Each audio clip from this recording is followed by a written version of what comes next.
káàbọ̀ sórí ìkànnì ohun tó ń ṣẹlẹ̀ níbi tá a ti láǹfààní láti máa sọ ìròyìn tó jẹ́ ojúlówó gẹ́gẹ́ bí ẹ̀yin náà ti ṣe mọ̀ wípé a ò ní sọ ohun tí kìí ṣe òtítọ́ lórí ìkànnì yìí. Ẹ bá mi subscribe, ẹ bá mi like, ẹ comment, ẹ bá mi pín káàkiri, ẹ wá nǹkan fìdílé kí ẹ wo fídíò yìí. A kú sinmi òpin ọ̀sẹ̀ bó ni ṣe lè dá sọ̀dẹ́ dùn àánú Olódùmarè ò ní fi wá sílẹ̀ mi ò fẹ́ pẹ́ àṣírí mo wá tú torí tá a bá ń sọ̀rọ̀ àwọn èèyàn kan ò ní já wí bí mo bá ń wí wọ́n á ní mo tún dé bí mo bá ń sọ wá dàbí òwe rọ̀dà lànà lẹ̀ gẹ́sà ń bọ̀ ẹ̀ panu dé o. A sọ̀rọ̀ nípa àwọn ọmọ tí wọ́n kó a sọ̀rọ̀ nípa rìlíìsì wọn àwọn èèyàn kan ní wọ́n rescue wọn ni a ṣàlàyé wípé kìí ṣe rescue wọ́n rìlíìsì wọn ni. Báwo ni gọ́ọ̀mẹ̀ntì ṣe fẹ́ kọ́fà ilé yìí tá a fẹ́ sọ yìí kò san ransom but unfortunately wọ́n làwọn sọ́jà ló gbà wọ́n wá but unfortunately gọ́ọ̀mẹ̀ntì san ransom 5 billion naira ẹ gbọ́ mi dáadáa 5 billion naira state government san 1.9 billion naira wọ́n dá 3.1 billion naira sápò ńbo lórílẹ̀‐èdè Nàìjíríà ń lọ ńbo ní Nàìjíríà ń lọ kí làwọn olórí wa ń fi wá pè táwọn olórí wa bẹ́tà o àwọn ọmọ ẹ̀yìn tá ń tẹ̀lé wọn kọ́lọ́ má jẹ́ kéèyàn bọ́ sóko àánú kọ́lọ́ má jẹ́ èèyàn bàjẹ́ majority àwọn ọ̀dọ́ tán bá ń sọ̀rọ̀ òmìnira ọkọ̀ èèyàn wọ́n máa ń bìlì pé gbogbo èèyàn lọ́gọ̀ níjó ní ìta sọ̀rọ̀ wípé àwọn ọmọ wọn release wọn ni wọn ò rescue wọn oríṣiríṣi àwọn èèyàn ló mẹ́sẹ̀jì mi pé kí n má dá Ṣèyí Mákindé lóhùn jàre ó sọ̀rọ̀ pẹ̀lú emotion ni ńgbà tó ní wọ́n gbọ́dọ̀ investigate ìṣẹ̀lẹ̀ yẹn tèmi náà padà wá wípé kí ni ó ń rùyàn lójú níwọ̀n bá díẹ̀ kí ló ṣẹlẹ̀ kọmíṣánná ní fídíò àwọn ajínigbé lọ́wọ́ bó ló ṣe rí ìjọba ń sọ fáwọn ajínigbé pé kí wọ́n má bá negotiator kan sọ̀rọ̀ negotiator kan ni kí wọ́n bá sọ̀rọ̀ àwọn ajínigbé send fídíò kò clear tó negotiator tún bẹ̀rẹ̀ another one that is eléyìí tán máa present fún government. Àwọn ajínigbé láì àwọn ọmọ ọlọ́mọ ní sísẹ̀ntẹ̀lé sínú fídíò pé ẹ máa wò ó a máa pa wọ́n léraléra ní ìsìn òtíjọba ọba ti sọ̀rọ̀. Iléeṣẹ́ ológun jáde with confidence wọ́n láwọn rescue wọn ni àwa appreciate wọn àwa ń kí wọn kú iṣẹ́. Ẹ máa gbọ́rọ̀ lẹ́nu ẹni tí wọ́n jọ negotiate ẹ farabalẹ̀ bí ìyàwó tó fowó ọbẹ̀ dájọ́. N tí mo kàn mọ́ like lára mi ni wípé mi bá ti dúró lórí nǹkan kan mo dúró lórí ẹ̀ náà nù mi bá ti ní nǹkan kan ìmọ́lẹ̀ nǹkan ò tàn sí mi kò tàn sí mi náà nìyẹn. But majority wa máa ń wà too emotional a ò kí ń lè ní sùúrù a ò kí ń ní second thought we believe whatever we hear láì gbé wò láì gbé yẹ̀wò láì yẹ̀wò láì tún rò rógbèsè ayé wo la ń gbé wọn. wọ́n dá Ṣèyí Mákindé lóhùn jàre wẹ́ẹ̀ emotional ló fi ń sọ̀rọ̀ emotion ló fi ń sọ̀rọ̀. ẹnìkan send message sí mi pé kí n má tẹ̀ síbi tí Ṣèyí Mákindé tẹ̀ sí o. màmá kan message mi ó ní kí n má gbowó lọ́wọ́ Ṣèyí Mákindé o. I was like ṣé Ṣèyí Mákindé ń háwó ni. kẹ́ni tèmi wà máa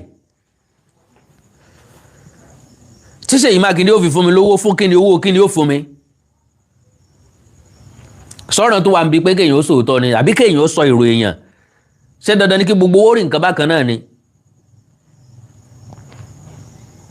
Ọ̀rọ̀ tí wọ́n sọ yọ yà yín lẹ́nu níbi tí mo ti mọ̀ wípé ọjọ́ iwájú ran orílẹ̀-èdè yìí ń mì lẹ́sẹ̀. Ìgbà tárákùnrin kan ti sọ́njọ́ ní wípé state méjì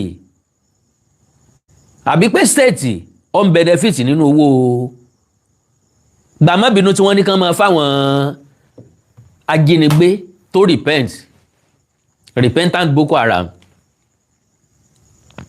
Zamfara state government ó lóun máa fún ọ lówó oṣù èlò 70,000 naira. Borno state government yóò gba 70,000 naira. Yóò fáwọn ọkọ̀ afẹ̀míṣòfò yìí tí wọ́n láwọn ti dà tún bí yóò fún wọn ní 50,000 naira. 20,000 naira tó jọ state government lójú láti rẹ́gẹ̀ lórí èèyàn kan ṣoṣo. Does that make any sense? So ngbà táwọn èèyàn kan sọ wípé àwọn ìjínigbé wọ̀nyí wà politically motivated, pé ọlọ́wọ́ òṣèlú nú, gbogbo wa ń wọ́ndà pé báwo ló ṣe máa lọ́wọ́ òṣèlú nú. Wọ́n ní tí campaign bá ti ń bọ̀ àwọn èèyàn kan ó dẹ̀ máa dédé rò pé báwo làwọn náà ti fẹ́ rówó campaign tàwọn gbà.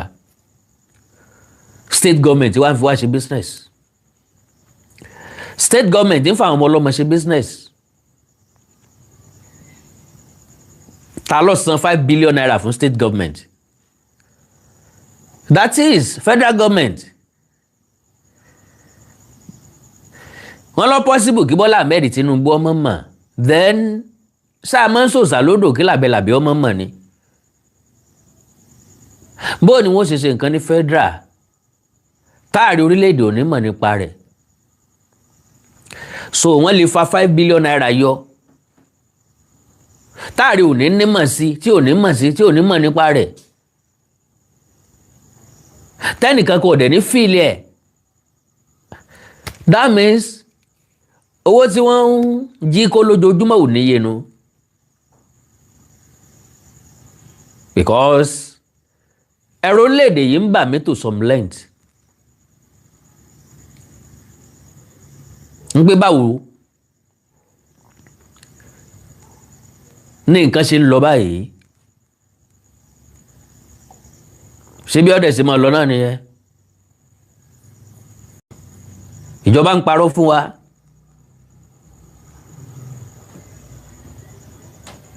Ṣẹ́rù ọ̀bẹ yín kò sóòótọ́ ní Nàìjíríà.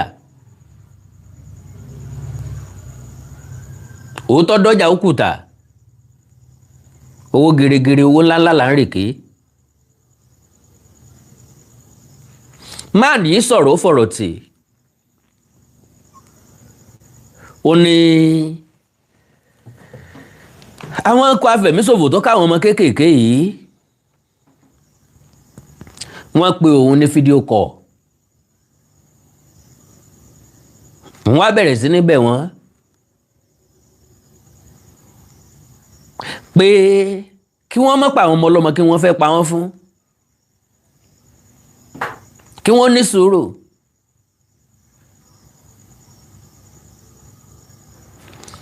Jẹ́jẹ́ ń jẹ́ kẹ́ gbọ́rọ̀ lẹ́nu ẹ̀ kọ́mọ́dà bí àárẹ̀ sọ.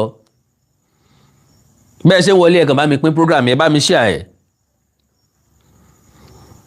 Ẹ jẹ́ kó dọ́dọ̀ àwọn èèyàn kan, gbogbo àwọn tí ń lenu belebele, ìjọba ò lè mọ̀ ń pa rẹ̀. Ìjọba ò san ransom. Ìjọba ó dé ìta gbangba pé láyéláyé àwọn ò lè san. Ikọ̀ afẹ̀míṣòfò gba wọ́n request fún 5 billion naira. 5 million kọ́ o, 50 million kọ́ o, 500 million naira kọ́ o, 5 good billion naira làwọn ajínigbé ń béèrè fún ransom. Àpapọ̀ àwọn ọmọ tán jí kó ó lé ní 400. if not political motivated nbo lèyìn ó kó ọmọ 400 gbà nígbà ṣe pé ìjọba ìpínlẹ̀ mọ̀ nípa rẹ̀ sorry nbo náà máa kó wọn gbà.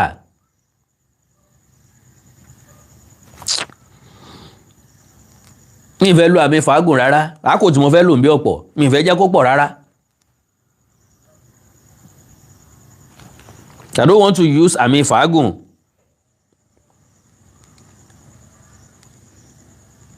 bọ́kàn fẹ́ kẹ́ bá ń pa àwọn èèyàn kan wọlé ni.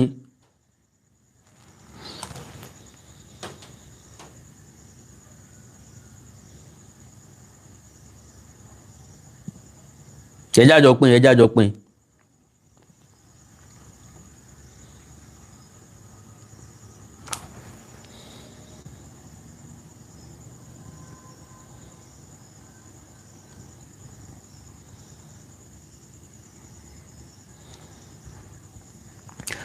ẹ má mà bínú.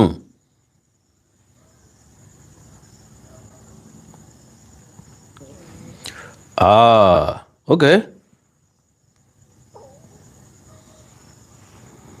èmi náà rí pé mo ti múra lẹ̀ tẹ́lẹ̀ ọkàn mi ti ń sọ pé nẹ́tíwọ̀kì ń yóò ṣe léyìí tó wù ú.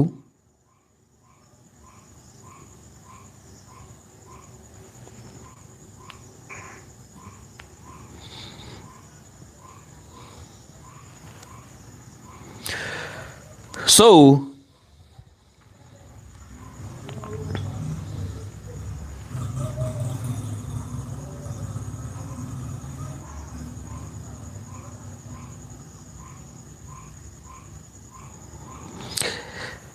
ẹ jẹ́ yóò wù mí ká máa gbọ́ràn síra wa lẹ́nu. bàbá ra àwọn èèyàn tí wọ́n ń gbìyànjú láti tàn mọ́lẹ̀ sí nǹkan ká jẹ́ kí ẹlẹ́ẹ̀dẹ́ wọn kó máa bá ẹ̀ẹ́dẹ́ rẹ̀ jálẹ̀. ẹ má fi bẹ́yìn ṣe jó lóṣèlú nǹkan ẹyọ kan tó ràn mí lọ́wọ́ láyé mi ni pé mi ò kí ń so lóṣèlú. ọ̀rọ̀ òṣèlú kì í dẹ̀ kó sí mi lọ́pọlọ no I love it that way ó rí lè ràn mí lọ́wọ́ gan-an because mo jókòó mo wù ú dáadáa tí n bá jó lóṣèlú máa wà bias dandan ni kí n gbèsè gbé òṣèlú mi lẹ́yìn ṣùgbọ́n tí n bá jó lóṣèlú máa ní freedom màá lè sọ̀rọ̀ sí ẹni olóṣèlú tell everybody ó mọ̀ wípé ọmọ tí ń sọ ṣùgbọ́n tí n bá jó lóṣèlú ń ó ti mọ̀ mí mẹ́gbẹ́ òṣèlú kan mọ̀ ń bẹ̀ ni ẹ bá ń pín program yẹn ó wà very very important ó wà very very important.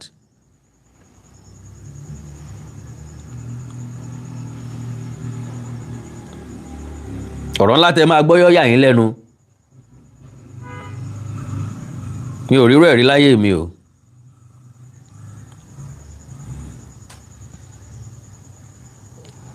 State government ń gain nínú owó ìdàlúrú ìjọba ìpínlẹ̀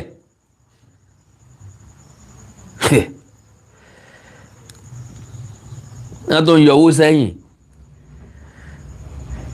that is àwọn náà ni ó sọ fáwọn ajínigbé iye tán máa béèrè gọ́vnà ni ó sáré lọ bá president tàbí lọ bá sáré bá presidency ẹgbà wà ń ta tó rí lélẹ́ o iye àwọn ọmọ báyìí ni wọ́n kó o ẹ gbọ́ lọ́tún lósì lórílẹ̀‐èdè kí wọ́n máa pariwo ìjínigbé kò sí nǹkan tí president yóò ṣe jù pé kí ni solution lọ what can we do kí la lè ṣe kí lẹ rò pa lè ṣe ntí ìjọba àpapọ̀ ọmọ tí ọmọ sọnù.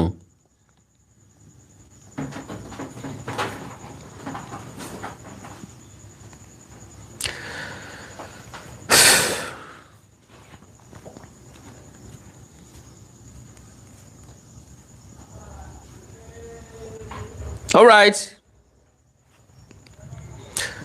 Now, ẹ̀já ṣe láwẹ́láwẹ́.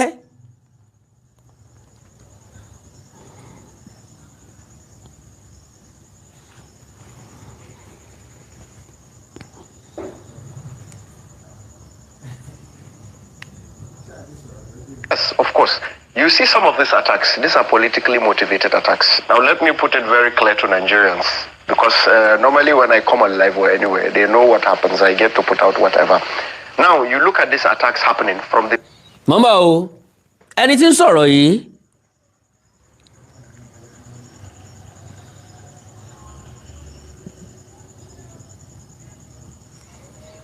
mò ń bọ̀ o.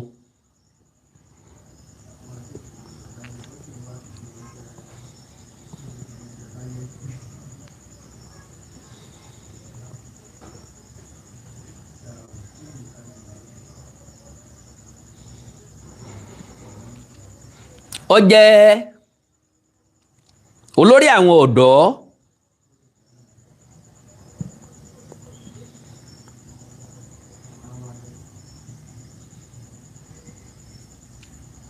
ẹ má bínú ẹ má bínú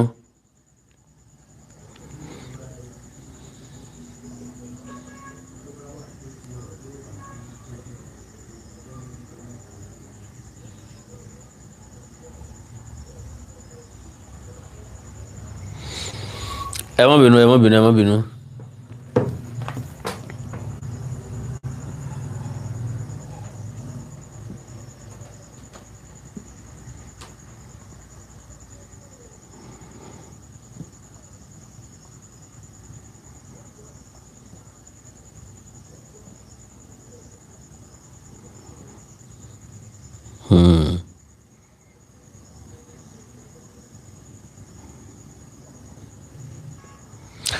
Orúkọ rẹ̀ a máa jẹ́ Samaila Kaigama, President of the Borno South Youth Alliance. Òun ló ń sọ̀rọ̀ yìí. That is ọmọ nǹkan tí ń sọ. Ẹ já farabalẹ̀ gbọ́. Period they started. It started around the political, in fact, campaign period, preparations for elections and all that. Now, the women of the Goshe, that is the 460 women and children. They were what? They were at a specific point. You see the media talking about they were rescued, they were this, they were that. We did the mediations. Ṣé ń gbọ́rọ̀? Media àti iléeṣẹ́ ológun ń pariwo pé wọ́n rescue wọn ni, wọ́n rescue wọn ni. Ó ní we did the mediation. That is, abọ́sàárín àwọn ajínigbé yìí, àwọn ọkọ̀ afẹ̀míṣòfò yìí àti ìjọba láti negotiate láàrin wọn. We did the kì í ṣe pé ó sọ pé dè ó wà ń bẹ̀ ó involve àwọn ajínigbé ṣe fídíò call pẹ̀lú ẹ̀ wọ́n send fídíò sí. I spoke to those people. I put those people into a position whereby they had to make a demand. Because I spoke with those people. Initially, they had no plans of releasing those people. You spoke to the terrorists? Of course, I was the one who made all the process. The video you saw online, I was the one who directed them to get. Can you imagine? The video you saw online, I was the one who directed them to do the video. Ìjọba ìpínlẹ̀ Borno, èmi rò wípé ó yẹ kí ìjọba àpapọ̀ kí wọ́n investigate ẹ̀. Ṣé ká sọ pé gbogbo ìjọba ìpínlẹ̀ Borno, gbogbo àwọn tó bá jẹ́ gómìnà ń bẹ̀ ni wọ́n máa ń ṣe àwọn iṣẹ́ yẹn ni? Ṣé Borno nìkan ni wọ́n ti ń lóru grace at opportunity yẹn láti extort the federal government? Allegedly, gómìnà kan ń bẹ̀ wọ́n lọ wà nínú àwọn tí ń sponsor ìjínigbé ìfẹ̀mí èèyàn ṣòfò ká má dárúkọ òyìnbó ẹ̀. Wọ́n jọ ń ṣèjọba ni.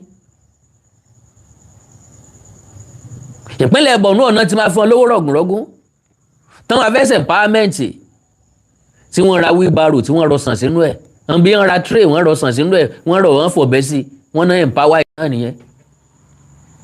Ìpínlẹ̀ Borno náà ni wọ́n ti ra pátákó shoemaker kan náà fi empower àwọn èèyàn.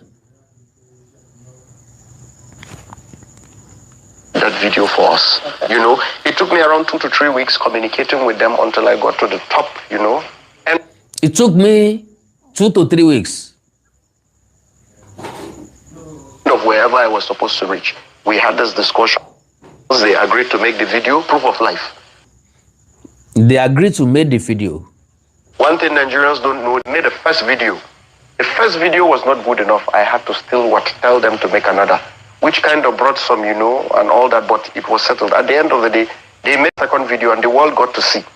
So now, when the whole process came to a specific point... Now, money question kan fẹ́ni tí ń sọ̀rọ̀ yìí. Kí ló dé tó fi sọ̀rọ̀ síta?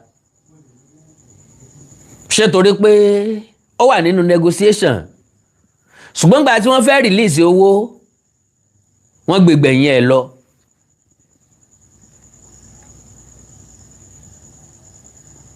Ṣé ló jẹ́ kó sọ̀rọ̀ síta? Àbásìkò tó láti sọ̀rọ̀ síta bóun gangan wà disturbed. Because ó náà mọ̀ pọ́n máa sanwó. So náà encourage wọn kí government ó sanwó. Ṣé kò sínú àwọn tí wọ́n jọ ń pressurize government? Bí ẹ má worry ẹ san fún wọn kán lè release àwọn ọmọ yìí. Tí state government ò bá mọ̀ nípa rẹ̀, more than 400 akẹ́kọ̀ọ́ àtàwọn olùkọ́ ni wọ́n kó. When the mediations came to a point whereby monies were to be paid. Money was to be paid. Let me quote and make it clear. Ransom. Let me quote and make it clear. Was paid. Ransom was paid. Ransom was paid. Keep it aside. We know that. Yes. Keep it aside. Of course. Okay. Ransoms was paid in billions. How much? Around 5 billion was released. By who? Around 5 billion was released. Mo nígbàgbọ́ pé ń gbọ́ àbí? It's okay. Well, you want to call it the federal or state government, but ransom... You want to call it federal or state government, but ransom was paid. Ǹtẹ́ fi mọ̀ wípé ọ̀dọ̀ federal government ló ti wá. Ó ní pé wọ́n release 5 billion naira. State government release 1.9 billion naira. Business tó wà lucrative gidi ni o. Ní business yẹn o. Were released. Now, those ransoms... Was it by the federal government or by the state government? You're making put it as state government, federal government collaboration, because if there is a lot of outcry from the people, bring our people, President Bola Ahmed Tinubu, sorry to say, I'm not a political supporter or anything of anybody. President Bola Ahmed Tinubu is innocent. In anything you... Tinubu is innocent. How can he be? Tí 5 billion naira bá jáde lápò federal government, tí president yóò mọ̀ ṣiṣẹ́, how can you say he's innocent? Security. State government are the ones orchestrating and making money out of this whole insecurity stuff. Can you imagine? State government are the one that is making money from insecurity. Tabade sọ̀rọ̀ lọ taba sọ̀rọ̀ bọ̀ majority sọ wípé báwo ni sọ rọrùn fún state government láti kidnap àwọn ọmọ kí wọ́n tó máa bí ransom ńlọ ń gbọ́ yìí ó rọrùn dáadáa.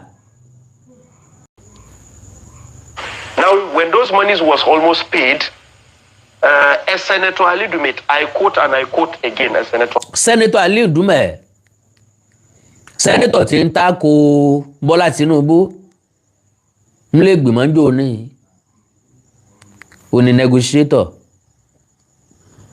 láàrin àwọn ajínigbé láàrin ikọ̀ afẹ̀míṣòfò àtijọba. Tọ́yà o. Ali Dume, according to what they told me, and I have evidence to back that. According to what they told me, and I have evidence to back that. Ó ní voice note lọ́wọ́, olóríṣiríṣi nǹkan lọ́wọ́. Oh yeah. Said there is a media person that calls himself a media person, a second mediator. He is the Senator Ali Dume and government person. They told us to communicate with him. It is only through him that monies will be paid. Monies will not... Can you imagine? Wọ́n change mediator. Pé tí tó wọ̀ bá gbà ọ̀dọ̀ ẹni yẹn, wọ́n ní release owó. It is only through him the money will be paid. Bí ó bá ti wá jẹ́ true ẹ gbàgbé ẹ̀ wò ní jáde. Ta lẹni yẹn? Ta ló ní tó ń ṣiṣẹ́ pọ̀ pẹ̀lú? Ńbo lówó ti jáde? Be paid through anybody because he is their in-house mediator. In-house mediator. ìjọba ní agbẹnusọ tiwọn pẹ̀lú àwọn boko pẹ̀lú àwọn iswa pẹ̀lú àwọn ajínigbé pẹ̀lú àwọn afẹ̀míṣòfò ní respect fẹgbẹ́ tán bá jẹ́ kílẹ̀ tá wa ń parọ́ tanra wa kí ló yẹ tán wá ń fà wá sínú òkùnkùn. Do you get what I'm saying? If terrorists are able to tell you that there is an in-house mediator for government that monies will be paid only through. Can you imagine? If terrorists can be telling you that there is in-house mediator in the government house that can only pay through, that you can only pay through. All right. What happens next? I told them, look, go ahead, do the mediations with him, release our people. That is all I want. Okay. That is, sorry o, owó dìjà láàrin wọn pẹ̀lú ẹni tí ń sọ̀rọ̀ yìí. Because bóyá lọ́kàn ẹ̀ kóun ó ṣe mediator kí gọ́ọ̀mẹ̀ntì ó sanwó fóun kóun ó sanwó fáwọn ikọ̀ afẹ̀míṣòfò. And lo and behold, bóun náà bá fẹ́ san fún wọn yóò béèrè court, sorry òun náà ó béèrè ẹ̀tọ́ tiẹ̀. Ẹ dúró ṣé gbogbo ẹ̀ náà lẹ́gbàá tán ni èmi tí mo wá ṣe wàhálà tó wó fi jáde kọ́ sẹ́ẹ̀ní fèmí náà ní nǹkan kan jáde sápò tiẹ̀. They said it is fine. Normally we don't cross who we started with, but we will do it. Can you imagine? Normally we don't cross who we started with. You decide you are fine with it. But we will do it since you decide you are fine with it. Fine with what? Wípé okay ẹ ti negotiate pẹ̀lẹ́ lómi go ahead ẹ gbowó lọ́wọ́ ẹ̀ ṣùgbọ́n ẹ release àwọn èèyàn tiwa. Wọ́n wá ní àwọn òkè ń dálẹ̀ o ẹni táwọn bá bẹ̀rẹ̀ ọ̀rọ̀ pẹ̀lú ẹ̀ ní làwọn máa ń parí ọ̀rọ̀ pẹ̀lú ẹ̀. Ṣùgbọ́n gba táwọn gọ́ọ̀mẹ̀ntì ti sọ wípé in-house mediator wà lọ́dọ̀ àwọn ò ní ìdí ara àta. Òun náà dẹ̀ sọ pé tó bá jẹ́ bẹ́ẹ̀ ni kò sí wàhálà ẹ gbowó yín ẹ release àwọn èèyàn tiwa. Owó dìjà. It's okay. Went ahead, they made the mediations, they received ransoms. They received ransoms. Later, they complained to me that the ransom they received was 1.9 billion. Ibi Nàìjíríà ń rè yìí o, ó mọ̀ ń bà mí lẹ́rù o. Wọ́n san ransom. Máànù yìí ní later wọ́n complain fóun. Pé 1.9 billion naira ni wọ́n mọ̀ san fáwọn 3.1 billion tó kù ńkọ́ ẹ gbọ́rọ̀. Whilst 5 billion was released, where is the 3 billion 100 million specifically? Who was the mediator sent in? They said it was a Senator Ali Dume mediator. So where are the monies? I have been speaking about this for a long time.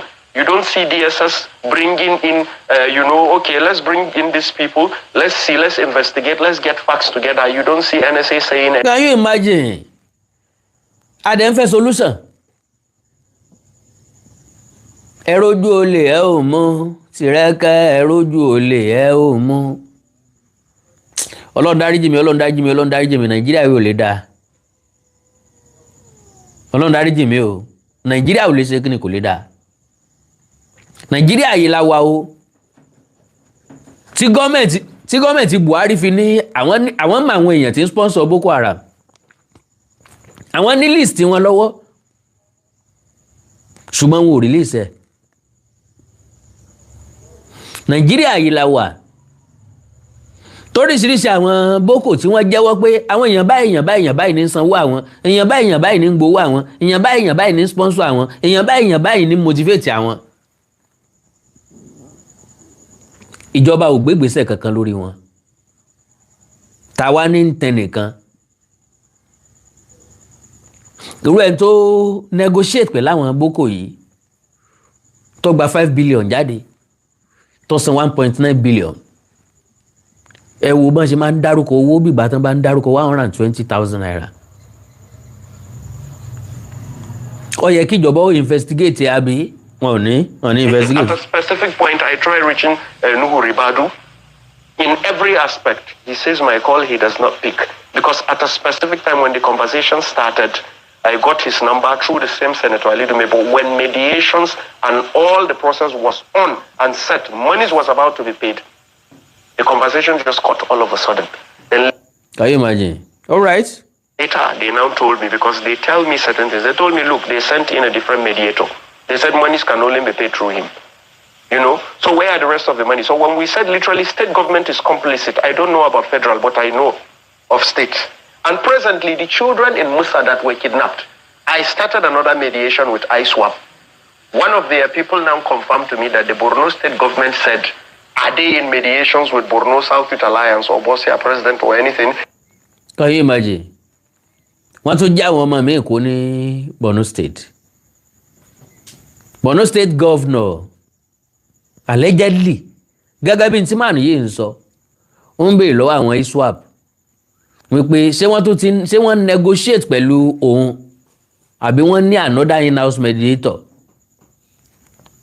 If they are, they should not, you know, that they have who they would run their whole thing with. An tó bá jẹ́ pé wọ́n ti bẹ̀rẹ̀ lóòótọ́ kí wọ́n stop ẹ̀ àwa láwọn tí wọ́n negotiate fáwa àwa láwọn mediator tọ̀dọ̀ tiwa tó bá jẹ́ pé tí ń ṣe pẹ̀lú president southern kìnní kan ní Borno State ẹ̀ stop ẹ̀ southern youth.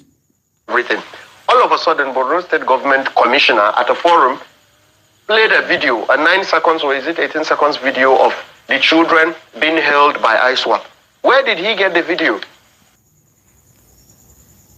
Ọ̀rọ̀ lélẹ̀ o níbo ni commissioner ti rí fídíò àwọn that means bàbá commissioner náà ń sọ̀rọ̀ pẹ̀lú àwọn ISWAP nìyẹn. All right. All of a sudden, Borno State government don't do things like this. Now, because we came into a mediation and we're exposing certain facts about monies being paid to certain people, all of a sudden, they now start talking to some of these cells that don't talk to these people. At the end, you know, we have our own in person. Now, we played something psychologically. We did that because we wanted to what? We wanted to trigger the state government to go in first before us, you know, which they later bite to debate. And now you have a wọ́n gbẹ́yìn ọ̀jọ̀gbọ́n gbọ́ ọ̀jọ̀gbọ́n lẹ́yìn òpè láwa mediator di méjì òun wá fẹ́ mú state government lọ́rùn ọwọ́ ó fẹ́ mú wọn gbọ̀n wọ́ òun jẹ́ kí wọ́n kọ́kọ́ lọ náà kán kọ́kọ́ jẹ lọ wọ́n dẹ̀ òun kẹ́pàkúté fún wọn wọ́n dẹ̀ wọnú ẹ̀. Commissioner playing video of the people that were kidnapped, and we already said they are literally involved. They keep extorting the federal government, you know. Now Tinubu is there sitting, they bring They keep extorting federal government. Problems to him. Our state, they've kidnapped, they've done this. What do they want? How do I solve this problem? They said they want 5 billion, they want this. What has the military done? The military has tried, but you know, they will kill and all that and everything. Then Tinubu goes like, okay, it's fine. What do we do? Let us solve this problem. Then he releases funds. State government gets her own. Some of the political powers in the state get her own. Then what? The terrorists get a cut of it. 5 billion. Imagine them getting 1.9 billion. This is something they told me, and we have everything evidently. There is nothing to hide here. And we are tired. That is why we are speaking out now. All right. Life ako wa sofo. Nti ó ṣàṣẹlẹ̀ ni wípé ìjáde nínú negotiation ẹ̀ntọ́ rí ẹ kó léwájú wọn gba sẹ́gbẹ́ kan òun náà dẹ̀ mẹ́nu líle. All right. Ẹgbọ́rọ̀ máa nìyí o. The president of Borno South Youth Alliance, Somaila Kaigama, recounted a frightening moment during negotiations over the abduction of pupils and other victims from Orire in Oyo State, alleging that kidnappers threatened to pine several women and children because they believed the government was not responding quickly enough. Speaking during an interview náà ni mo play fún yín, Kaigama described what he said was one of the most tense moments. Inti mo ra play 5 minutes ń bẹ̀ yẹn 20 something minutes ni o. Mi kàn fẹ́ gba time yín ni. Okay? Now, he said one of the most tense moments of the negotiations. He claimed the abductors contacted him through a video call and showed a group of women and children whom they threatened to execute if their demands were not met promptly. According to Kaigama, the incident demonstrated the level of danger surrounding the negotiations and the pressure placed on those working to secure the release of the captives. He said the kidnappers appeared determined to convince negotiators that they were prepared to carry out their threats unless swift action was taken. Narrating the experience, Kaigama said, and I quote, "They lined up about 15 to 25 women and children. The video called me and were about to power all of them because the government was not cooperating fast." He explained that the video call was intended to intensify pressure on those involved in the negotiation by creating fear that the hostages would be paying if there were further delays. According to him, the kidnappers used the captives as leverage in an attempt to force a quicker response. Then, the account profiles Kaigama's version of events surrounding the Orire school abduction and highlight the difficult circumstances faced during the effort to rescue the victims. However, there has been no official confirmation from the Nigerian authorities regarding his specific claims about the alleged video call or the threats made by the abductors. But lo and behold, gọ́ọ̀mẹ̀ntì yídì sí láti san ransom. Gọ́ọ̀mẹ̀ntì lè jáde láti wá sọ fún wa wípé wọn ò san ransom. Wọ́n láǹfààní àti sọ fún wa wípé wọ́n rescue wọn ni ńgbà tí wọ́n tó jẹ́ pé ṣe làwọn yẹn release wọn. Kidnapping for ransom continues to pose major security challenge in several parts of Nigeria, with criminal groups increasingly targeting schools, communities, and travelers. Security agencies have continued efforts to combat the menace through intelligence gathering, rescue operations, and increased security deployments, while authorities have repeatedly urged citizens not to negotiate with kidnappers. So wọ́n ní ẹ má negotiate pẹ̀lú wọn mọ́. Gọ́ọ̀mẹ̀ntì ló kù tí wọ́n máa bá wa negotiate pẹ̀lú wọn. But àwọn tán jí kó lẹ́kìtì, family náà lọ negotiate pẹ̀lú wọn kán tó release wọn. Àwọn tán jí kó ní Kwara State, àwọn family wọn ló negotiate pẹ̀lú wọn kí wọ́n tó release wọn, kì í ṣe gọ́ọ̀mẹ̀ntì. Ọ̀pọ̀lọpọ̀ ló kú sákóló àwọn ajínigbé ńgbà tí gọ́ọ̀mẹ̀ntì tán ti respond. Ńgbà táriwo bá ti pọ̀, gọ́ọ̀mẹ̀ntì ò ní gbọ́n ṣe fẹ́ san ransom mọ́ táàfin ní gbọ́. Ìdí nù táriwo tó fi jẹ́ wípé wọ́n máa jáde láti wá sọ fún wa wípé wọ́n rescue wọn ni. Àwa náà máa dúpẹ́ lọ́wọ́ iléeṣẹ́ ológun, a dúpẹ́ lọ́wọ́ wọn. Bí ọba jẹ́ ti wọn ni majority wa àbá ti sí ìlú ọba ti dàrú jù bẹ́ẹ̀ lọ. But notwithstanding, kí ló dé tá ń tanra wa? Kí ló dé tá ń parọ́ fúnra wa? Kí ló dé tá ìṣòótọ́ gbalẹ̀ yìí kan? Kí ló dé tó jẹ́ pé ìfẹ́ owó ó gbọ́kàn àwọn èèyàn tó tó bẹ́ẹ̀? State government ń pawó nínú ìjínigbé. Àfihàn jẹ gómìnà. Kò sọ Borno State di Dubai o. Ó ń gba location ẹ̀ lóṣooṣù lọ́wọ́ government. Ìgbésí ayé àwọn èèyàn tí ń bẹ nípínlẹ̀ rẹ̀ ò dẹ̀ change. So naturally ẹlòmíì ọmọ wo pé ọ̀rọ̀ Borno ni bó ló ṣe kan ìjọba ìbílẹ̀ Oríire, the same thing náà ni. Kẹ́ni mo sọ the same thing náà ni o. Possibly wọ́n san ransom fáwọn onítọ̀. Lóòótọ́ ni wọ́n ká àwọn family wọn. Ṣùgbọ́n mi ò rò pé wọ́n rìn wọ́n lásán. Yes. Ẹjá tún jọ rò dáadáa. So bàbá kan náà sọ̀rọ̀.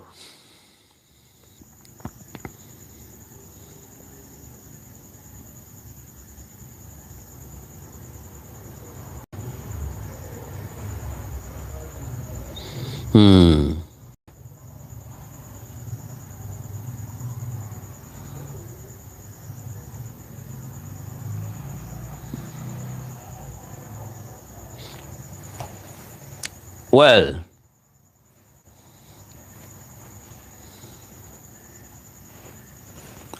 hello sir, God bless you. Mbo.